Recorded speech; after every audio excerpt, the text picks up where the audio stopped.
I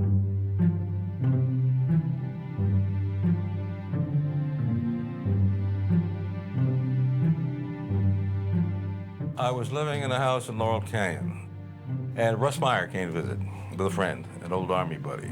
Russ asked me, "What are you doing?" I told him, "Well, I've just been down to San Diego working with a naval officer on a World War II naval aviator story, in which he'd had a really foul-up squadron." And he said, "Oh, that reminds me of the Dirty Dozen." I said, "Who were they?" And he told me, a group of court-martial prisoners in a stockade in the south of England a few months before the invasion. Some sentenced to death, some to long sentences. And they were given an opportunity to participate in what would amount to a suicide mission. He had been sent to film them. He found them dirty, bearded, foul, obscene. He filmed and he turned in the footage. About 2 months later, he met some of his superior officers in France, and he asked, "Whatever became of those guys in the stockade?" And someone said they all perished in their mission. I said, "Gee, that's a fantastic story. I'd love to find out more." So Russ and I began to contact people he'd served with in the Army. I began to build a body of research. I found old digests of court-martial cases. And as I read, I kept wondering, is this guy, is it this guy, is it this guy? It could be him, yeah. But never any confirmation. I continued research as I was writing it. It took me 4 years to write the book. My hope was that I would find the actual people, but I never did.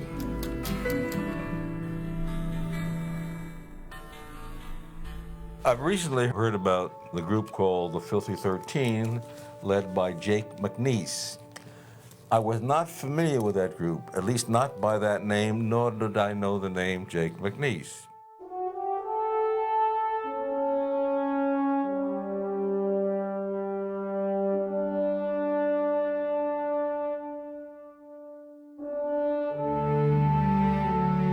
Jake McNeese is just a poor country boy from Depression-era Oklahoma.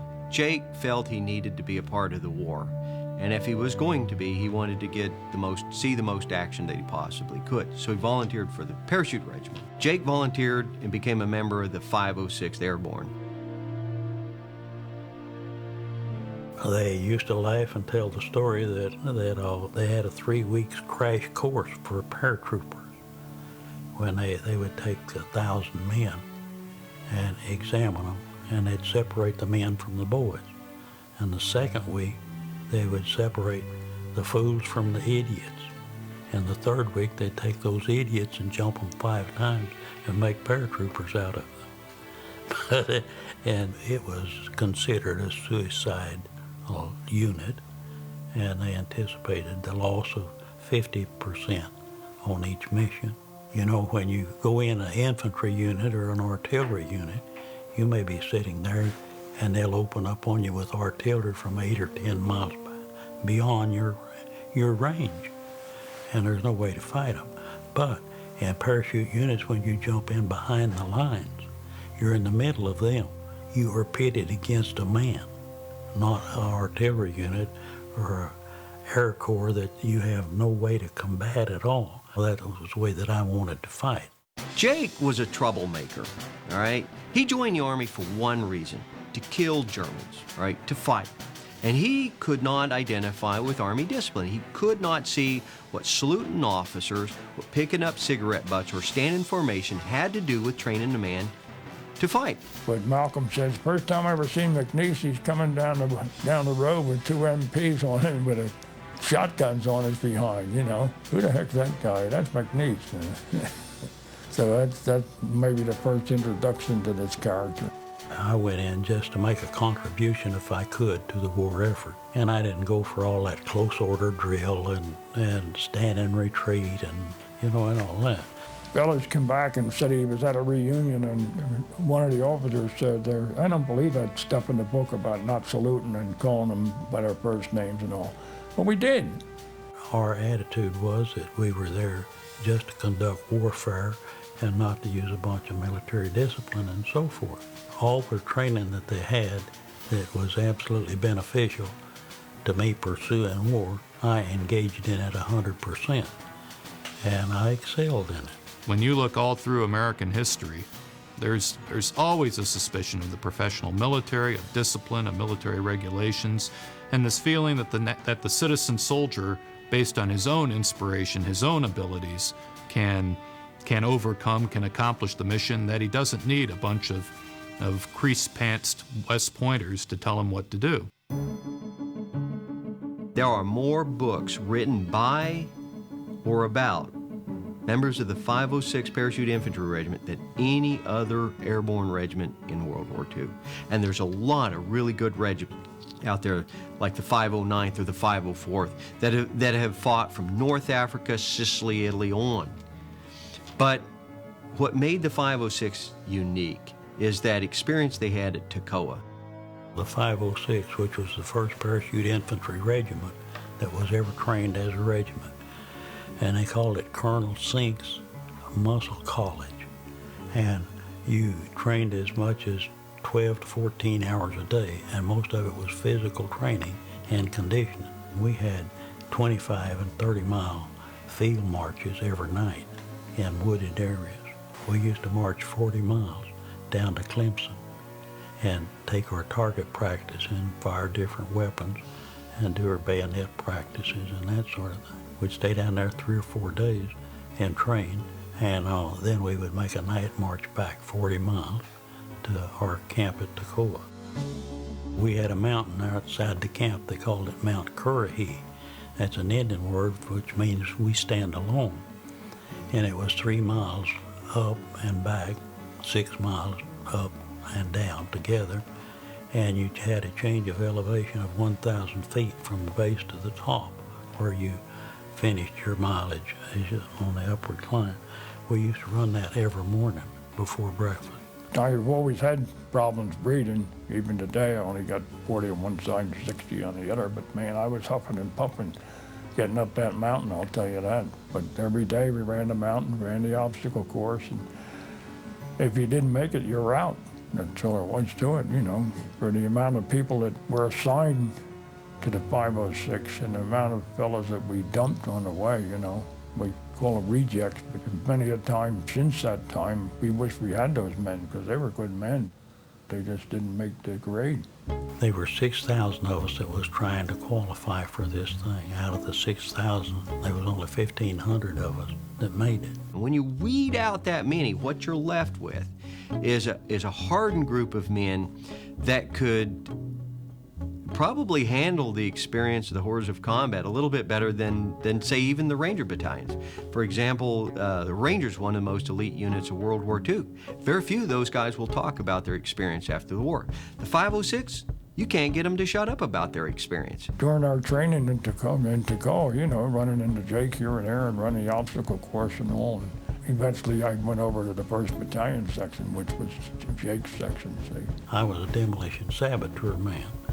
I had worked in construction and knew and understand tensile strengths of iron and metal and concrete.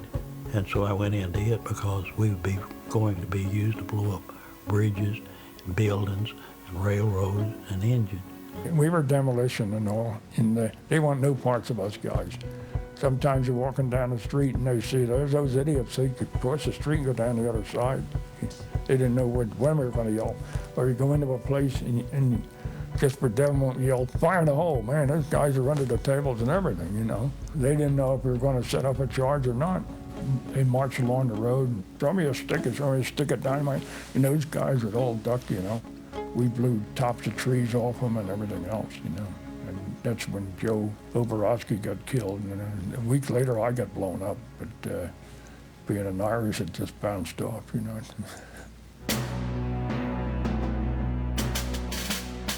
Beginning in probably 1943, we began a massive buildup of American personnel and material in England. The cross-channel invasion became the #1 objective of the Western Allies, and is going to be the build-up for the cross-channel invasion that we know as Normandy, at Normandy on D-Day.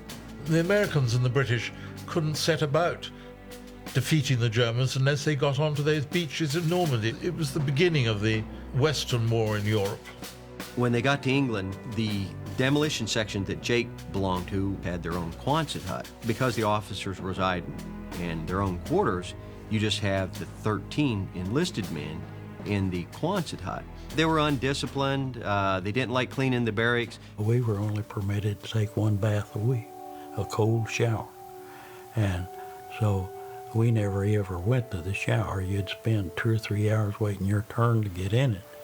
And we would just pack our dress clothes and everything in a bag and run on into town. He took his guys and ran into town, into London, went to the Red Cross building and showered there.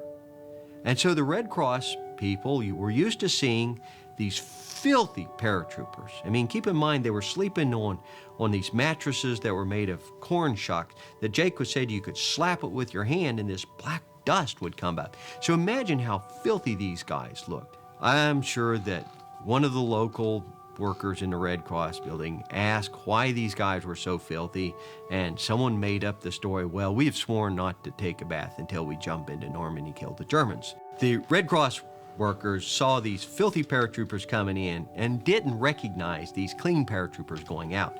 So they believed these guys had sworn not to bathe for that 6 months. So that's part of the myth. This theory that we had taken this oath, you know, and blood brothers and this and that, and that we wouldn't shave or clean up for 6 months prior to the invasion. That was all a bunch of hocus pocus. We didn't shave during the week. We never did wash our clothes. We just never even considered washing clothes. No good leader tolerates unsanitary habits. It's bad for the unit. It makes people sick. It's unsanitary. However, you get yourself into situations at war where you can't afford water to bathe. The only water you've got is water you need to drink. Or it's just too miserable in terms of the conditions to do much about keeping yourself clean. Now, the Filthy 13, the guys from the 506th, 101st, were they just being contrary? Maybe. Ask McNeese and those guys about that. I think they probably just didn't care a whole lot about glitzy garrison soldier appearance. They cared more about getting the job done. They cared more about soldiering. They cared more about surviving. The Filthy 13, the easiest way to describe it is Jake McNeese and 12 accomplices, men who would, without hesitation, do whatever he did. They were the finest group of men that I ever was associated with. You could trust them absolutely implicitly, and you could depend upon them if you wanted to charge a machine gun nest or something. All you had to say was, let's go. Every other sign on the barracks, Filthy 13, and everybody that was in our barracks said they were in the Filthy 13, but they weren't, because the Filthy 13 section was 1st Battalion section, Jake's section. The thing that made these guys probably famous outside of the 506 was that jump into Normandy. Now see, Jake is 1/4 Choctaw. The lieutenant had a little bit of Indian blood, but other than that, Jake's the only Native American in his demolition section. And so he has been building up his Native American roots to the point that it becomes part of his own legend. Well, getting ready to jump in, he decides to shave his head. And the guys asked me, they said, what are you doing? And I said, well, they all knew I was part Indian from Oklahoma. And I said, in Oklahoma, when we go into combat and fight one another, I said, we wear a Mohawk scalp lock. And I said, whoever loses, the other guy gets the scalp lock to wear on his belt. I said, it's a war trophy. And they said, oh my goodness. They were most of them from up in New England and in that area, and they was eating this story up in good shape. And then I laughed and I told them, I said, oh, we're going to be in where you can pick up body lice by the handfuls, and I said, they're going to be hunting hair on your body. So I said, you cut your scalp lock like this, I said, if you come to a cow track that's full of water, I said, you can wash your head, get rid of them lice. Jake had foresight to see those things, the same thing like shaving our heads going in Normandy.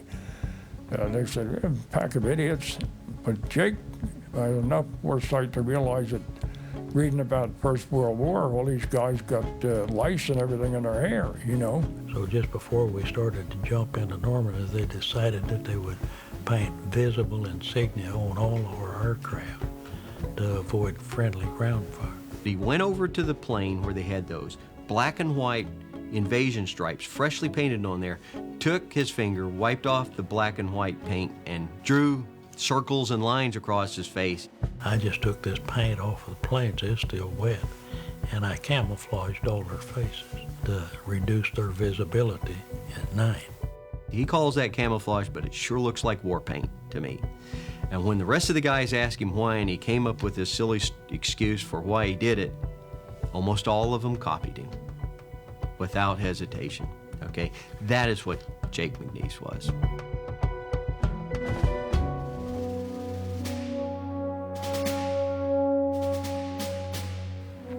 Soldiers, sailors, and airmen of the Allied Expeditionary Force, you are about to embark upon the great crusade toward which we have striven these many months.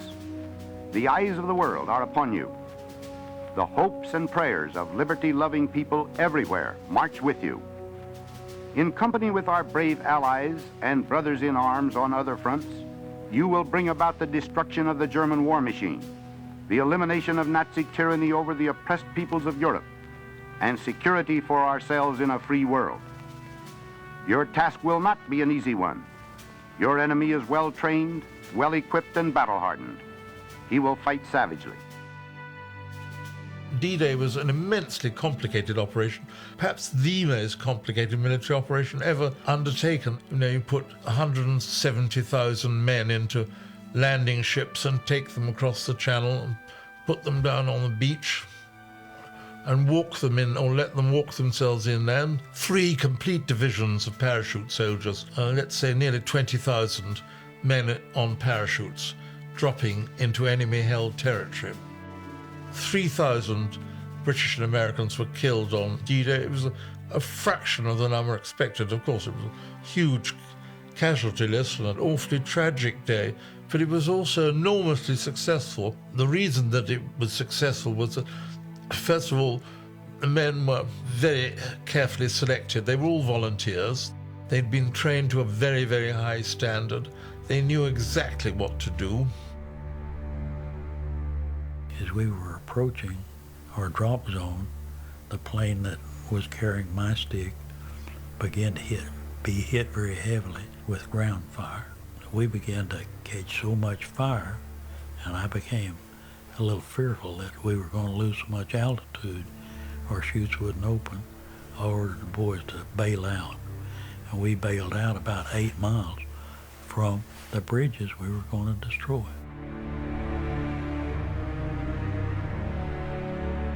Well, the Germans, the night that we jumped in there, their automatic weapons, about every 5th round of it was tracer ammunition. It looked like a 4th of July celebration. And it looked like a stream coming up at you, you know. It was just that close together. And you could hear it hitting the silk of your shoe. And you could have reached out in any direction and caught a handful of it. We landed right outside St. Mary Glees, where the famous Band of Brothers, the E Company, was fighting. And we bailed out there and had to go on down 8 miles to get to our bridges. And that's where we lost so many men. And they thought they were going to go and whip hell out of everybody right away. You know, it didn't work that way, because we found out in a hard way that, hey, these people have been at war for years before we got there. And the ground we were trying to take, they know every inch of it. See? So no matter where you went, whether it was in Normandy or Netherlands or Bastogne, they were there first and knew what was there. Every foxhole in the ground, you know. We were at a real disadvantage, and we didn't realize it right from the scratch.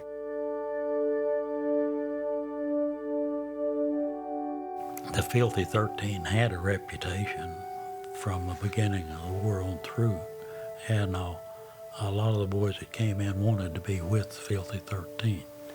It was quite an honor, and they knew that officers didn't fool with us, that I provided for the guys real good. I could butcher anything, you know, and we ate well, and we fought hard. So a lot of the new replacements that came in had already heard about the Filthy 13, and they wanted to be a part of it. And I never asked a man of mine to do anything that I didn't engage in. I led my group everywhere we went. I was always point man. And I did it for a couple of reasons. It gives them confidence in what you're attempting to do. And besides that, I had a lot more experience than any of them, and I could analyze the situation better. Certainly an ability to overcome fear is an absolutely crucial factor in being a good soldier. And some people do seem much readier to overcome fear than others do.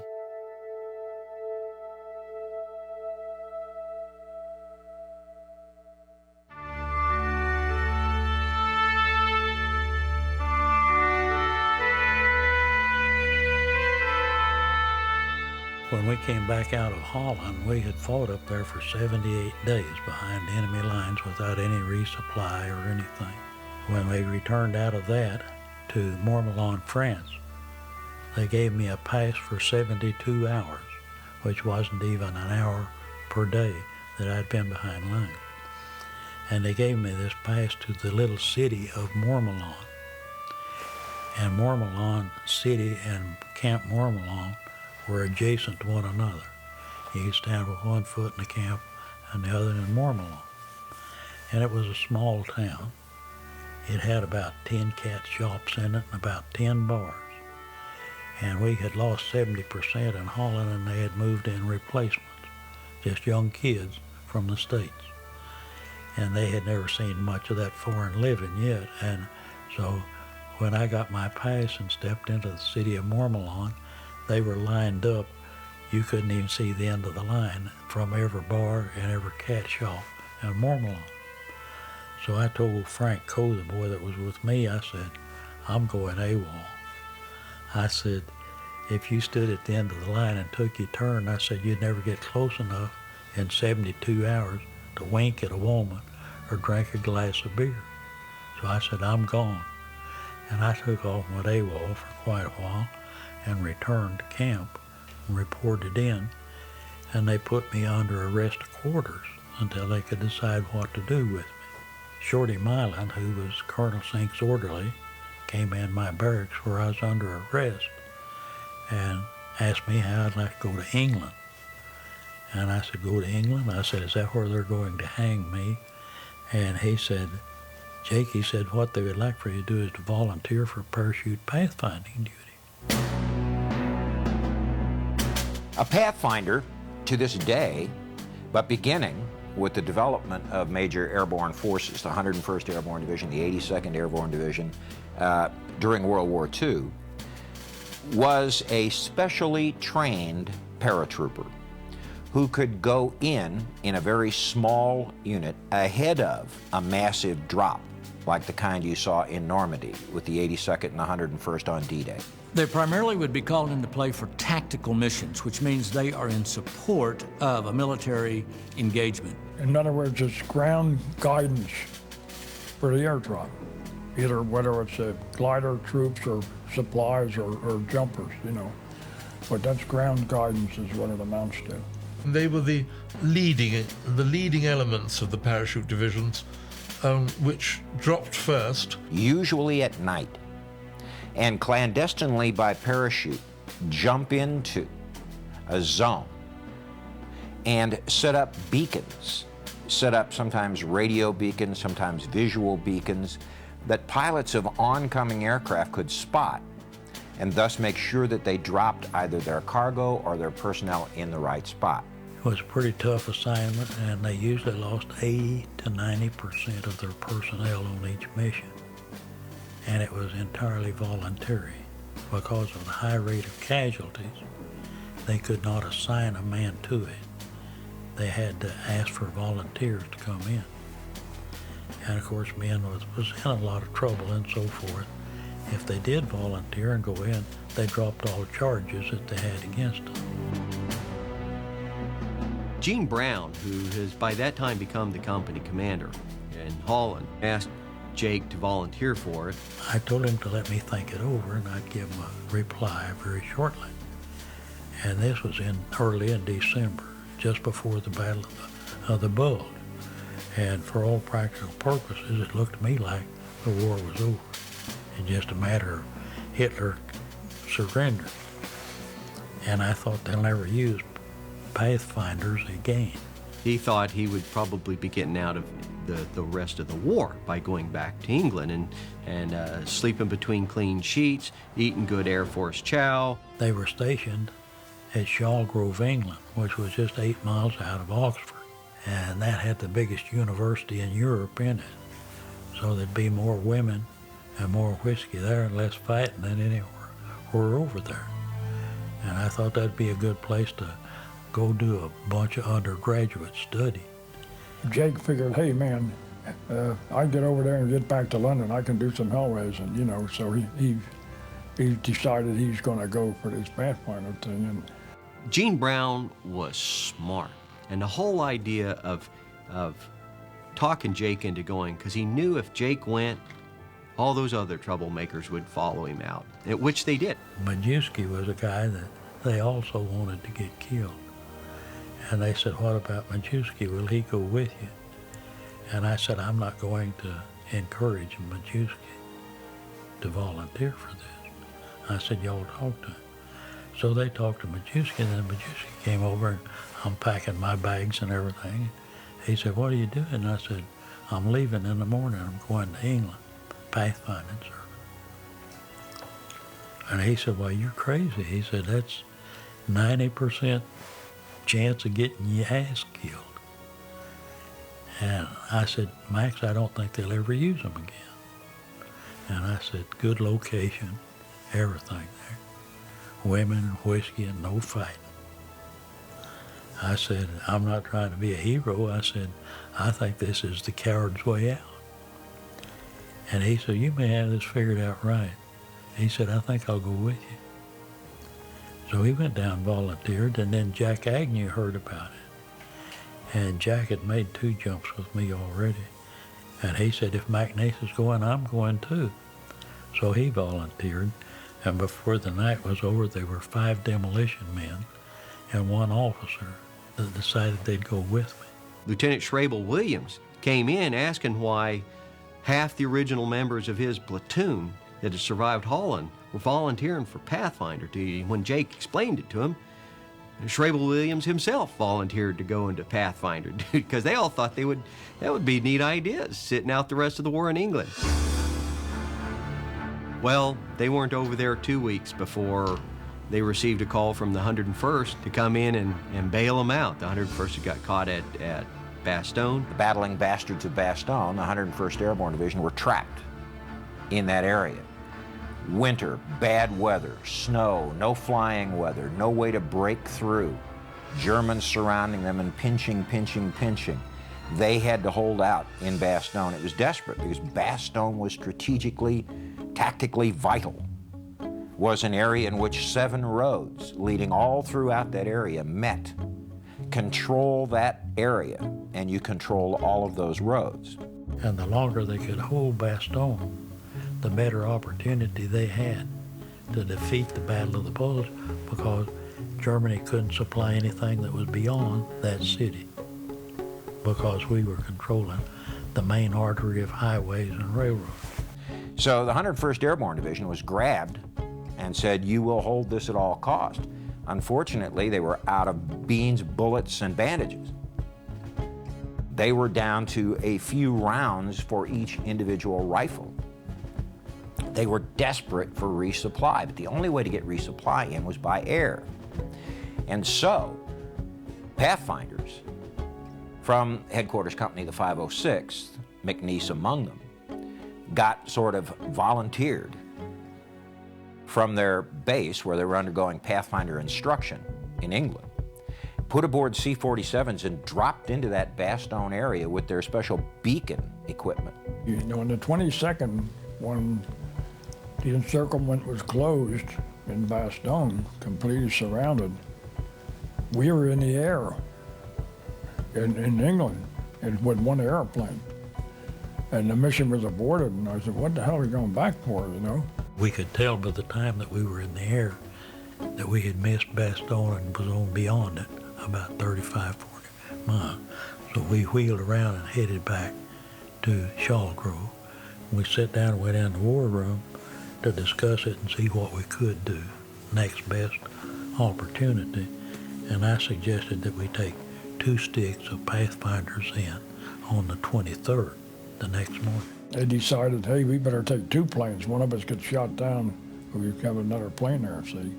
In later years, I found out that a Pathfinder unit back in France would be alerted if we didn't accomplish our mission, if we lost out, see. I would be in the lead plane, and when I dropped out, if I saw that there was any possibility of entering into Bastogne and setting up a resupply, that I'd throw out orange smoke grenades. Orange color is a friendly force with the military, and that the second stick of Pathfinders would drop right in on top of us. If when I got out in the fog enough that I could see, there was an impossibility to get in and set up, that I'd throw out black smoke, and they would try to find another area to drop that plane load in. And I didn't have any confidence in the success of it at all, but they brought in a colonel, and they said he could fly in there without navigational equipment and drop me in Bastogne. And I still didn't have any confidence in it at all. And the next morning we loaded up, took off 2 plane loads of it. And they had 1,000 C-47 cargo planes loaded with equipment, circling and rendezvousing over France, waiting to see if I could get a signal to them. And Colonel Crouch called me up in the cockpit, and he said, "Sergeant, you don't have much confidence in this, do you?" And I said, "How about changing that much to little or none?" And he said, "Well," he said, "I can drop you in there if you can do your end of it." He said, "I'll do mine." He said, "I'll put you in Bastogne." And I said, "Well, I hope you do." And he said, "Let's synchronize our watches." And we synchronized our watches. And he says, at 9:15, he said, "I'll pull down out of this fog and we'll be right over Lille, France." So we flew along till 9:15, and he pulled her down out of that fog, and we were right over Lille, France. He said, now at 9:42, he said, "I'll pull down and we'll be over Brussels." I said, "Well, let's see." So at 9:42, he pulled her down, and we was right on Brussels. He said at 10:15, he said, "I'll give you a green light and you jump and you'll be in Bastogne." So at 10:15, he pulled her down.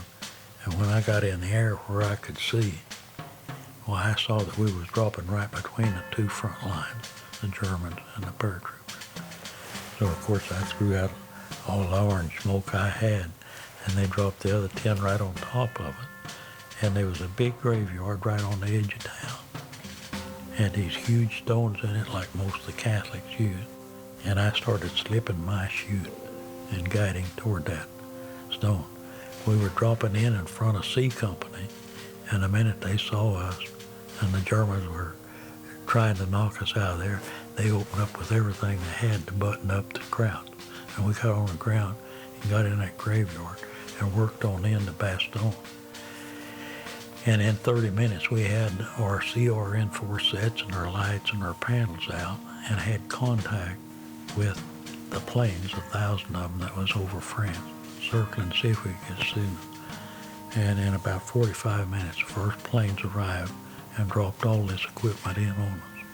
And in 3 days, I ran my sets for 3 days and brought in 1,440 tons of equipment.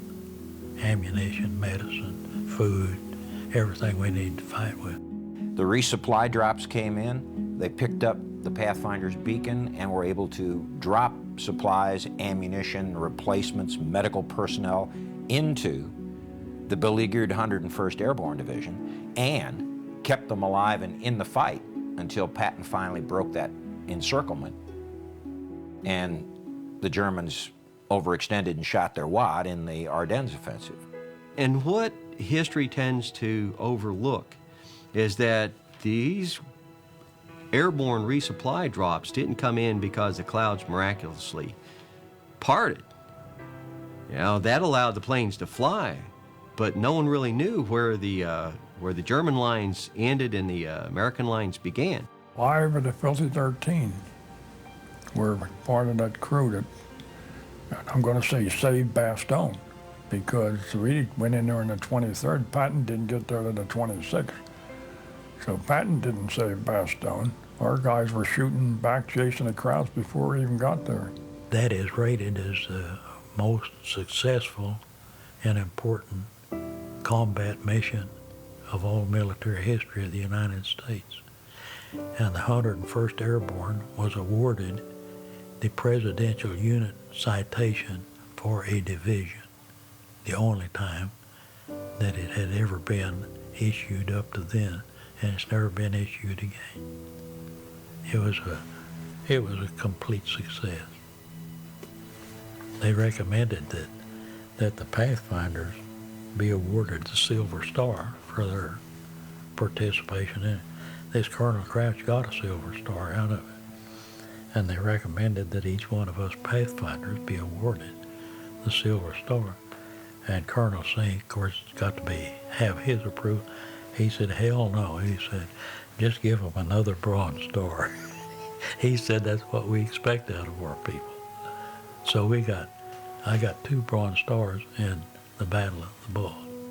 After the Bastogne jump, when those guys finally went back to England, Jake said that Colonel Zink sent a message to the Pathfinder company. It says, you send those guys back over here. Evidently, I can kill them off faster than you can. Well, the company commander allowed all his 506 guys to go back except for Jake McNeese, because even though Jake's still a busted private, the man's a leader. And the company commander had turned to Jake to be his acting first sergeant. Jake stayed on. And they made another jump, but you never hear about. So Jake and I, up to Bastogne, were the only ones that had 3 jumps.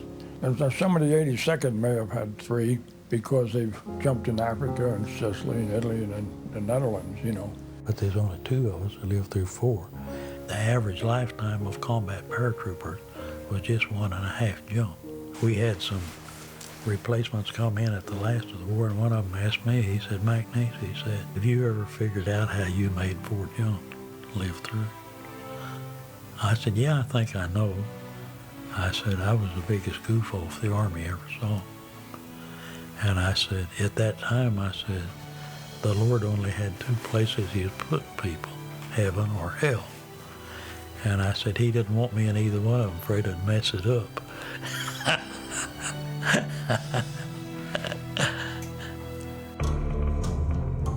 I went to a regimental headquarters company 506 reunion, and what I learned is these guys were telling better stories about him. Jake was really who he claimed to have been, and I've been attending the reunions ever since, and everybody has a Jake McNeese story. There's no doubt in my mind, in talking to everybody in regimental headquarters company, the 506, that Jake was the toughest man in regimental headquarters company, possibly the toughest man in the 506. Now, how do we go from the Filthy 13 to the Dirty Dozen? I believe it began with these photographs that circulated of a bunch of men who had shaved their heads with mohawks and put on war paint.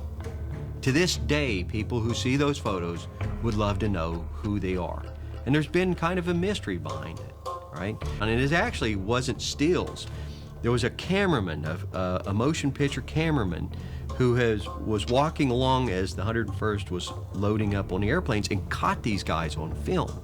And they took stills from that and circulated them in magazines. Well, a number of war correspondents then went after the story. And keep in mind, these guys have already jumped into Normandy and are in combat.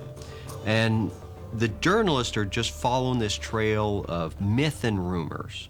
And that's where a lot of the embellishment begins.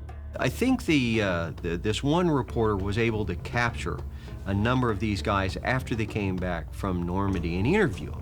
So he got another piece of the story, but it was a war correspondent by the name of Arch Whitehouse, who wrote for True Magazine, who probably did the best and final embellishment of the story. And in his story, he has just 12 men, and they're called the Dirty Dozen. And they're all full-blood Indians, and they're the most undisciplined soldiers there are, and they're not going to accept any leader. They get assigned a lieutenant who has to individually whip each one of them to earn their respect. And once he has earned their respect, then of course, they go from being the Dirty Dozen to the Filthy 13. Now, when I talked to E.M. Nathanson, the author of the book, The Dirty Dozen, he said that he had read an article like this, but it wasn't in True Magazine, so it wasn't, or I don't believe it was Arch Whitehouse's article, but it was an article like that, published in another magazine. After the book came out, particularly after the movie came out, this is a few years later, I began hearing from people all over. I'd get letters from guys who say they ran into such a group, they know it isn't fiction, it's fact. Then I got two fascinating bits of correspondence with photos in them. One from a radio man aboard an aircraft that had dropped a group like the Dirty Dozen. And he sent fuzzy, tantalizing photos, nothing that you could really say wow about, identify. And then there was yet another man, a photographer, an Army photographer, who had shot pictures on an airfield, hundreds of miles from where the first man had identified a Dirty Dozen group. And he sent me fuzzy pictures. Nothing you could really put your finger on, identify. You can't even really see the faces and say, oh, that's old Joe, you know, that's so-and-so, that's Murphy, that's Donovan. They may have been McNeese's group, I don't know. But he and his group were never a source of the research that I used for the Dirty Dozen, which came from court-martial records, training manuals, individuals who were in charge of prisoners like this, and out of my own imagination. It certainly happened in the German services, where the Germans would form what were called punishment battalions of men convicted of either of civil crimes or military crimes, and put them in these battalions with the offer of better treatment if they succeeded in what they were told to do. Had the Filthy 13 stood up before their commanding officer and been punished for one infraction or another? Yes. That infraction was probably drunk in public or creating a nuisance or being absent without leave. But under no circumstances were they in some sort of prison under a death sentence or under a 30-year non-commuted penitentiary sentence. I think people like McNeese, who was indeed one of the Filthy 13, would vehemently and wholeheartedly object to a connection between the Filthy 13 as he knew them and Aldrich's band of convicted criminals and psychopaths, sociopaths, in the Dirty Dozen. So that connection needs to be severed. You know, in the movies, they made out like the 101st was a bunch of jokers. I was kind of perturbed with that, and I didn't know for years that Jake was approached before. And he said, no way, we're going to make money on those guys we lost. This is the year 1944. Much has happened since the Nazi triumphs of 1940-41. The tide has turned. The free men of the world are marching together to victory. I have full confidence in your courage, devotion to duty, and skill in battle. We will accept nothing less than full victory. Good luck, and let us all beseech the blessing of Almighty God upon this great and noble undertaking. I think a good soldier, I think he's a person who understands that in a military context on a battlefield, the sun does not rise and set on his ass. and that what he does has solid, significant repercussions on the people to his right and to his left. He's a person who understands that there are certain things in this life that are worth sacrificing for, perhaps even dying for. I have prayed in the presence of my family and my children and many other people. I thank God for the fact that our borders and our shores have not been invaded by foreign enemy for many, many, many generations, and that our women folk and our children and our elderly have not had to witness carnal warfare in their front yard. And for the fact that although that we had 450,000 men and women killed over there, and that we have 80,000 that are called MIAs, missing in action, that this nation enjoys the most privileges, the most prosperity, and the most security of any nation that history has known, and that every bit of it has been worth the rewards and the liberties and freedoms that we still maintain.